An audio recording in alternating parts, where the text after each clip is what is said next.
शिवसागर में भूमि आवंटन प्रमाण पत्र वितरित कर रहे हैं प्रधानमंत्री नरेंद्र मोदी। देबो कुमार हुनारी, श्री देबो कुमार, श्री देबो कुमार आंगरियार पासती श्रीमती ऋतुमणि गगৈ माहमरा। असम और पश्चिम बंगाल दोनों के दौरे पर प्रधानमंत्री मोदी पहले असम, जहां पर इनामुल हजोरिका नाजीरा। आज भूमि आवंटन प्रमाण पत्र दिए जा रहे हैं। प्रधानमंत्री मोदी खुद ये वितरित कर रहे हैं। पश्चिम बंगाल जाने से पहले असम पहुंचे हैं प्रधानमंत्री नरेंद्र मोदी। और ये जो तस्वीरें हम आपको दिखा रहे हैं, शिवसागर में भूमि आवंटन प्रमाण पत्र वितरित करने की तस्वीरें हैं, जहां पर प्रधानमंत्री मोदी खुद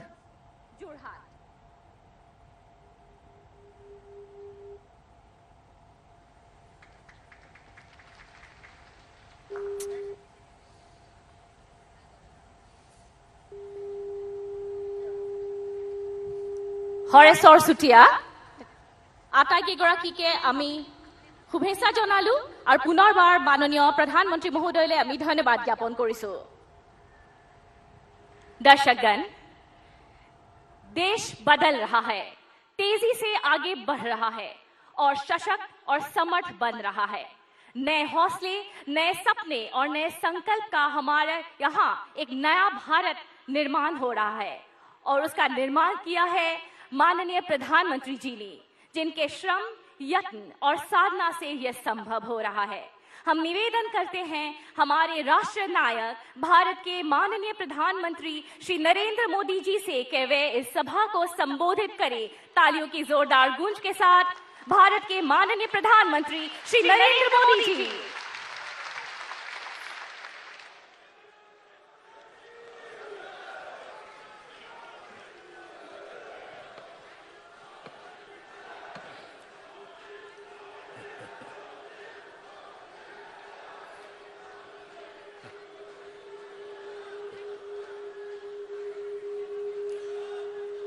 भारत माता की,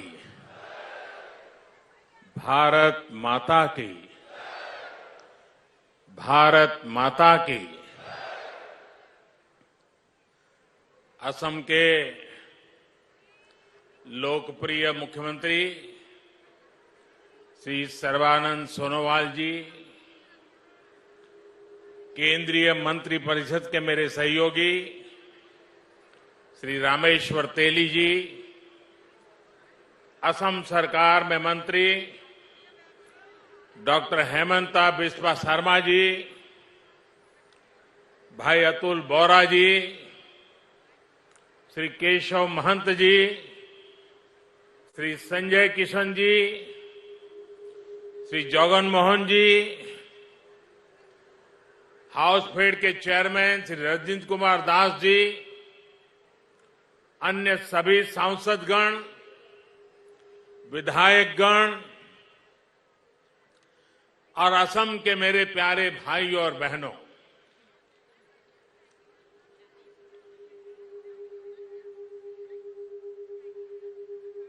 ये जरा माइक ठीक करिए भाई, बीच बीच में आवाज आ रही है।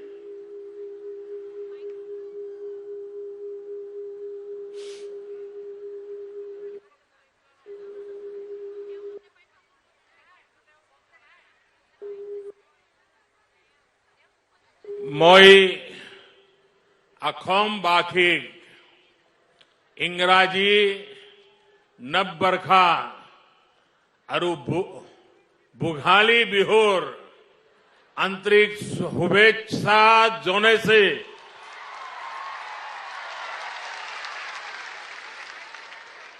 अही बालोगिया दिनबुर होकेलुरे बाबे हक अरो हमरे धीरे पूर्णा हक। साथियों,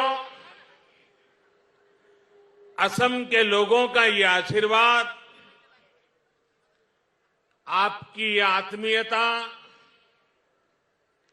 मेरे लिए बहुत बड़ा सौभाग्य है। आपका ये प्रेम, ये स्नेह मुझे बार बार आसाम ले आता है।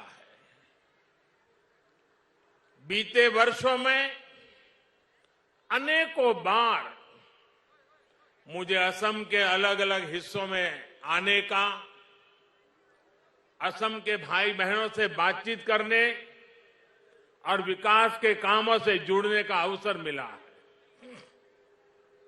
पिछले वर्ष मैं कोकराझार में ऐतिहासिक बोडो समझौते के बाद जो उत्सव हुआ उसमें शामिल हुआ था। अब इस बार असम के मूल निवासियों के स्वाभिमान और सुरक्षा से जुड़े इतने बड़े आयोजन में मैं आपकी खुशियों में शामिल होने आया हूं। आज असम की हमारी सरकार ने आपके जीवन की बहुत बड़ी चिंता दूर करने का काम किया है।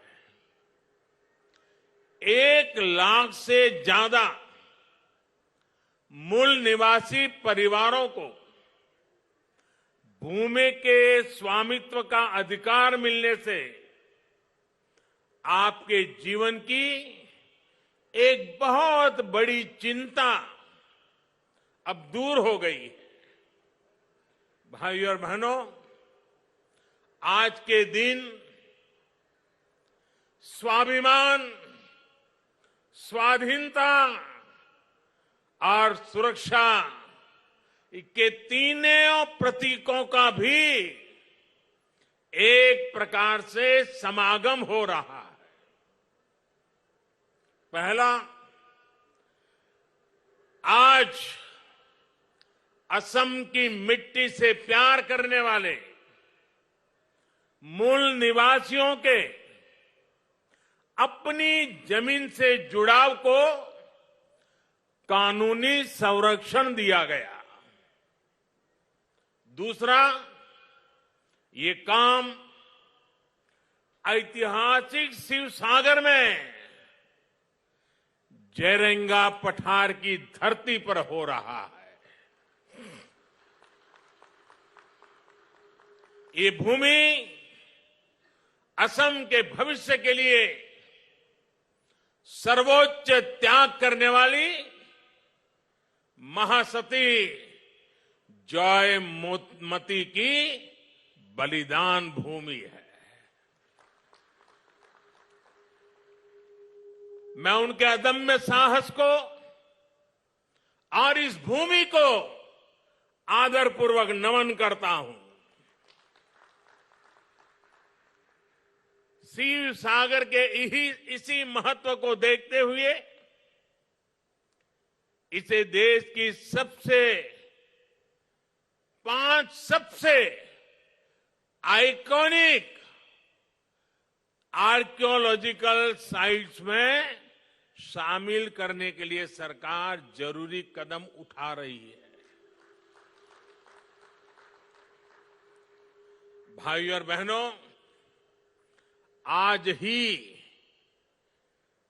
देश हम सबके प्रिय, हम सबके श्रद्धेय नेताजी सुभाष चंद्र बोस की 125वीं जन्म जयंती मना रहा है। देश ने अब तय किया है कि इस दिन की पहचान अब पराक्रम दिवस के रूप में होगी। मां भारती के स्वाभिमान और स्वतंत्रता के लिए नेताजी का स्मरण आज भी हमें प्रेरणा देता है। आज पराक्रम दिवस पर पूरे देश में अनेक कार्यक्रम भी शुरू हो रहे हैं। इसलिए एक तरह से आज का दिन उम्मीदों के पूरा होने के साथ ही हमारे राष्ट्रीय संकल्पों की सिद्धि के लिए प्रेरणा लेने का भी अवसर है। साथियों, हम सभी एक ऐसी संस्कृति के ध्वजवाहक है जहां हमारी धरती, हमारी जमीन सिर्फ घास, मिट्टी, पत्थर के रूप में नहीं देखी जाती। धरती हमारे लिए माता का रूप है। असम की महान संतान भारत रत्न भूपेन हजारिका ने कहा था, ओ मोर धरित्री आई, ओ मोर धरित्री आई, चोरो नोटे डीबा थाई, खोतियो कोर निस्तार नाई, माटी बीने ओहो हाई। यानी है धरती माता, मुझे अपने चरणों में जगह दीजिए। आपके बिना खेती करने वाला क्या करेगा? मिट्टी के बिना वो असहाय होगा।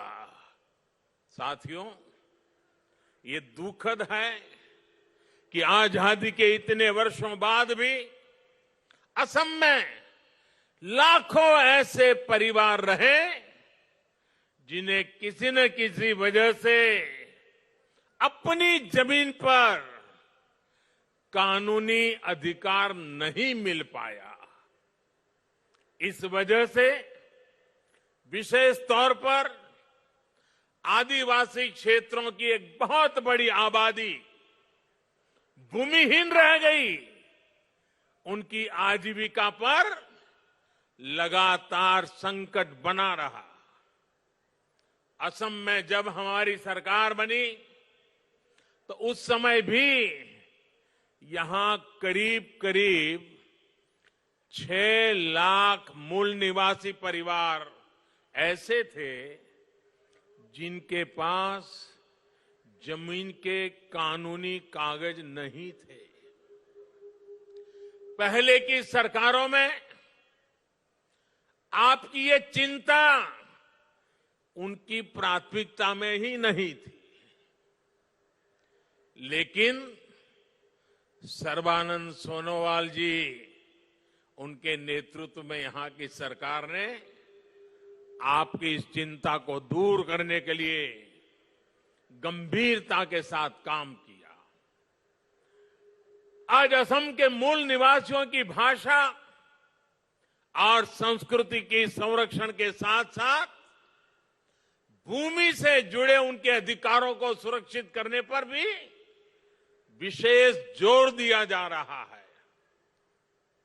2019 में जो नई लैंड पॉलिसी बनाई गई है वो यहां की सरकार की प्रतिबद्धता को दिखाता है। इन्हीं प्रयासों का परिणाम है कि बीते सालों में 2.25 लाख से ज्यादा मूल निवासी परिवारों को भूमि के पट्टे सौंपे जा चुके हैं। अब इसमें 1 लाख से ज्यादा परिवार और जुड़ जाएंगे। लक्ष्य ये है कि असम के ऐसे हर परिवार को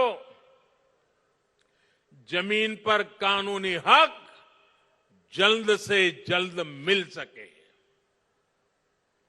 भाइयों और बहनों, जमीन का पट्टा मिलने से मूल निवासियों की लंबी मांग तो पूरी हुई है, इससे लाखों लोगों का जीवन स्तर बेहतर होने का रास्ता भी बना है। अब इनको केंद्र और राज्य सरकार की दूसरी अनेक योजनाओं का लाभ मिलना भी सुनिश्चित हुआ है, जिनसे हमारे ये साथी वंचित थे। अब ये साथी भी असम के उन लाखों किसान परिवारों में शामिल हो जाएंगे जिनको पीएम किसान सम्मान निधि के तहत हजारों रुपयों की मदद सीधी बैंक खाते में भेजी जा रही है। अब इनको भी किसान क्रेडिट कार्ड, फसल बीमा योजना और किसानों के लिए लागू दूसरी योजनाओं का लाभ मिल सकेगा। इतना ही नहीं, वो अपने व्यापार कारोबार के लिए इस जमीन पर बैंकों से ऋण आसानी से ले पाएंगे। भाइयों और बहनों, असम की लगभग 70 छोटी बड़ी जनजातियों को सामाजिक संरक्षण देते हुए उनका तेज विकास हमारी सरकार की प्रतिबद्धता रही है। अटल जी की सरकार हो या फिर बीते कुछ सालों से केंद्र और राज्य में एनडीए की सरकार, असम की संस्कृति, स्वाभिमान और सुरक्षा हमारी प्राथमिकता रही है। असमिया भाषा और साहित्य को प्रोत्साहन देने के लिए भी अनेक कदम उठाए गए हैं। इसी तरह हर समुदाय के महान व्यक्तित्वों को सम्मान देने का काम बीते सालों में असम की धरती पर हुआ है। श्रीमंत शंकर देव जी का दर्शन, उनकी शिक्षा असम के साथ साथ संपूर्ण देश, पूरी मानवता के लिए बहुत अनमोल संपत्ति है। ऐसी धरोहर को बचाने और उसका प्रचार प्रसार करने के लिए कोशिश हो, ये हर सरकार की जिम्मेदारी होनी चाहिए थी। लेकिन बाटाद्रवा सत्र सहित दूसरे सत्रों के साथ क्या बर्ताव किया गया, ये असम के लोगों से छिपा नहीं है। बीते 4.5 सालों में असम सरकार ने आस्था और अध्यात्म के इन स्थानों को भव्य बनाने के लिए, कला से जुड़ी ऐतिहासिक वस्तुओं को संजोने के लिए अनेक प्रयास किए हैं। इसी तरह असम और भारत के गौरव काजीरंगा नेशनल पार्क को भी अतिक्रमण से मुक्त करने और पार्क को और बेहतर बनाने के लिए भी तेजी से कदम उठाए जा रहे हैं। भाइयों और बहनों, आत्मनिर्भर भारत के लिए नॉर्थ ईस्ट का तेज विकास, असम का तेज विकास बहुत ही आवश्यक है।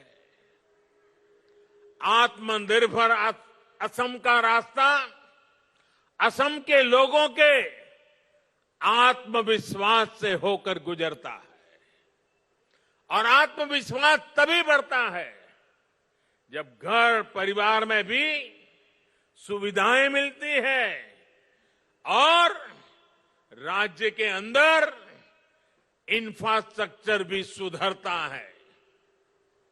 बीते सालों में इन दोनों मोर्चों पर असम में अभूतपूर्व काम किया गया है। असम में लगभग 1.25 करोड़ गरीबों के जनधन बैंक खाते खोले गए। इन्हीं खातों के कारण कोरोना के समय में भी असम की हजारों बहनों और लाखों किसानों के बैंक खाते में सीधी मदद भेजना संभव हो पाया है। आज असम की लगभग 40% आबादी आयुष्मान भारत की लाभार्थी है, जिसमें से लगभग 1.5 लाख साथियों को मुफ्त इलाज भी मिल चुका है। बीते 6 साल में असम में टॉयलेट्स की कवरेज 38% से बढ़कर 100% हो चुकी है। 5 साल पहले तक असम के 50% से भी कम घरों तक बिजली पहुंची थी, जो अब लगभग 100% तक पहुंच चुकी है। जल जीवन मिशन के तहत बीते 1.5 साल में असम में 2.5 लाख से ज्यादा घरों में पानी का कनेक्शन दिया है। केंद्र और राज्य सरकार का डबल इंजन 3-4 वर्षों में असम के हर घर तक पाइप से जल पहुंचाने के लिए काम कर रहा है। भाइयों और बहनों, ये जितनी भी सुविधाएं हैं, इनका लाभ सबसे ज्यादा हमारी बहनों बेटियों को ही होता है। असम की बहनों बेटियों को बहुत बड़ा लाभ उज्ज्वला योजना से भी हुआ है। आज असम की करीब 35 लाख गरीब बहनों की रसोई में उज्ज्वला का गैस कनेक्शन है। इसमें भी लगभग 4 लाख परिवार एससी और एसटी वर्ग के हैं। 2014 में जब हमारी सरकार केंद्र में बनी, तब असम में एलपीजी कवरेज सिर्फ 40% ही थी। अब उज्ज्वला की वजह से असम में एलपीजी कवरेज बढ़कर करीब 99% हो गया है, 99% हो गया है। असम के दूर दराज वाले इलाकों में गैस पहुंचने में दिक्कत ना हो, इसके लिए सरकार ने डिस्ट्रीब्यूटर्स की संख्या को भी काफी बढ़ाया है। 2014 में असम में 330 एलपीजी गैस डिस्ट्रीब्यूटर थे।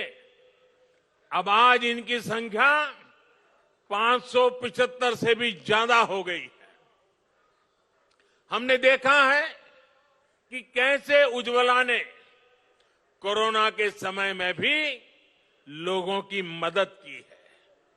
इस दौरान असम में 50 लाख से ज्यादा मुफ्त गैस सिलेंडर उज्ज्वला के लाभार्थियों को दिए गए हैं।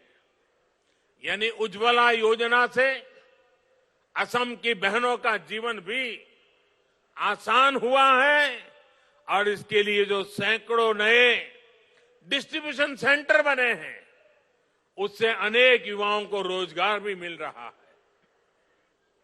साथियों, सबका साथ, सबका विकास, सबका विश्वास, इस मंत्र पर चल रही हमारी सरकार असम के हर हिस्से में हर वर्ग को तेजी से विकास का लाभ पहुंचाने में जुटी है। पहले की नीतियों के कारण चाय जनजाति की क्या स्थिति हो गई थी, ये मुझसे ज्यादा आप लोग जानते हैं। अब चाय जनजाति को घर और शौचालय जैसी मूल सुविधाओं से जोड़ा जा रहा है। चाय जनजाति के अनेक परिवारों को भी जमीन का कानूनी अधिकार मिला है। चाय जनजाति के बच्चों की शिक्षा, स्वास्थ्य और रोजगार की सुविधाओं पर ध्यान दिया जा रहा है। पहली बार उनको बैंक की सुविधाओं से जोड़ा गया है। अब इन परिवारों को भी सरकार की अलग अलग योजनाओं का लाभ सीधे बैंक खाते में मिल पा रहा है। श्रमिक नेता संतोष टोपनो सहित चाय जनजाति के दूसरे बड़े नेताओं की प्रतिमाएं स्थापित करके राज्य सरकार ने चाय राजनीति के योगदान को सम्मान दिया है, चाहे जनजाति के हो सम्मान दिया है। साथियों, असम के हर क्षेत्र की, हर जनजाति को साथ लेकर चलने की इसी नीति से आज असम शांति और प्रगति के मार्ग पर चल पड़ा है। ऐतिहासिक बोडो समझौते से अब असम का एक बहुत बड़ा हिस्सा शांति और विकास के मार्ग पर लौट आया है। समझौते के बाद हाल में बोडोलैंड टेरिटोरियल काउंसिल के पहले चुनाव हुए, प्रतिनिधि चुने गए। मुझे विश्वास है कि अब बोडो टेरिटोरियल काउंसिल विकास और विश्वास के नए प्रतिमान स्थापित करेगी।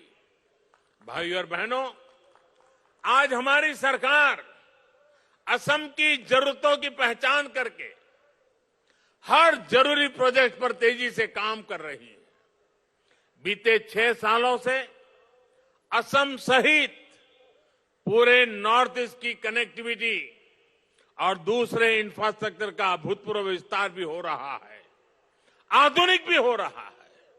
आज असम और नॉर्थ ईस्ट भारत की एक्ट ईस्ट पॉलिसी पूर्वी एशियाई देशों के साथ हमारा कनेक्ट बढ़ा रही है। बेहतर इंफ्रास्ट्रक्चर के कारण ही असम आत्मनिर्भर भारत के एक महत्वपूर्ण सेक्टर के रूप में विकसित हो रहा है। बीते सालों में असम के गांवों में करीब 11,000 किलोमीटर सड़कें बनाई गई है। डॉक्टर भूपेन हजारिका सेतु हो, बोगीबिल ब्रिज हो, सराय घाट ब्रिज हो, ऐसे अनेक ब्रिज जो बन चुके हैं या बन रहे हैं, इनसे असम की कनेक्टिविटी सशक्त हुई है। अब नॉर्थ ईस्ट और असम के लोगों को आने जाने के लिए लंबे मार्ग से और जीवन को खतरे में डालने की मजबूरी से मुक्ति मिल रही है। इसके अलावा जल मार्गों से बांग्लादेश, नेपाल, भूटान और म्यांमार के साथ कनेक्टिविटी पर भी फोकस किया जा रहा है। साथियों, असम में जैसे जैसे रेल और एयर कनेक्टिविटी का दायरा बढ़ रहा है, लॉजिस्टिक्स से जुड़ी सुविधाएं बेहतर हो रही है, वैसे वैसे यहां उद्योग और रोजगार की नई संभावनाएं बन रही हैं। लोकप्रिय गोपीनाथ बोरदोलोई इंटरनेशनल एयरपोर्ट में आधुनिक टर्मिनल और कस्टम क्लियरेंस सेंटर का निर्माण हो, कोकराझार में रूपसी एयरपोर्ट का आधुनिकीकरण हो, बोंगई गांव में मल्टी मॉडल लॉजिस्टिक हब का निर्माण हो, ऐसी सुविधाओं से ही असम में औद्योगिक विकास को नया बल मिलने वाला है। भाइयों और बहनों, आज जब देश गैस बेस्ड इकोनॉमी की तरफ तेजी से आगे बढ़ रहा है, तो असम भी इस अभियान का एक अहम साझीदार है। असम में तेल और गैस से जुड़े इंफ्रास्ट्रक्चर पर बीते वर्षों में 40,000 करोड़ रुपए से अधिक का निवेश किया गया है। गुवाहाटी बरौनी गैस पाइपलाइन से नॉर्थ ईस्ट और पूर्वी भारत की गैस कनेक्टिविटी मजबूत होने वाली है और असम में रोजगार के नए अवसर बनने वाले हैं। नुमालीगढ़ रिफाइनरी का विस्तारीकरण करने के साथ साथ वहां अब बायो रिफाइनरी की सुविधा भी जोड़ी गई है। इससे तेल और गैस के साथ साथ असम इथेनॉल जैसा बायोफ्यूल बनाने वाला देश का मुख्य राज्य बनने वाला है। भाइयों और बहनों, असम जब स्वास्थ्य और शिक्षा के हब के रूप में भी विकसित हो रहा है।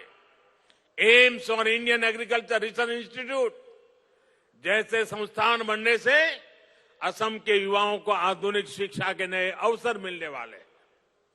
जिस तरह से असम ने कोरोना महामारी को हैंडल किया है वो भी प्रशंसनीय है। मैं असम की जनता के साथ ही सोनोवाल जी, हेमंता जी और उनकी टीम को विशेष रूप से बधाई देता हूं।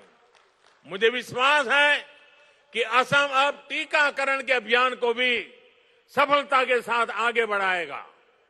मेरा असम वासियों से भी आग्रह है कि कोरोना टीकाकरण के लिए जिसकी बारी आए वो टीके जरूर लगवाएं और ये भी याद रखें कि टीके की एक डोज नहीं, दो डोज लगनी जरूरी है।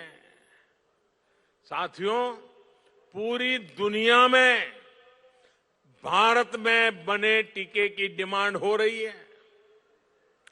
भारत में भी लाखों लोग अब तक टीका लगा चुके हैं। हमें टीका भी लगवाना है और सावधानी भी जारी रखनी है। अंत में फिर एक बार उन सभी साथियों को बहुत बहुत बधाई जिनको भूमि का अधिकार मिला है। आप सब स्वस्थ रहें, आप सब प्रगति करें, इसी कामना के साथ आपका बहुत बहुत आभार। मेरे साथ बोलिए, भारत माता की, भारत माता की, भारत माता की। बहुत बहुत धन्यवाद।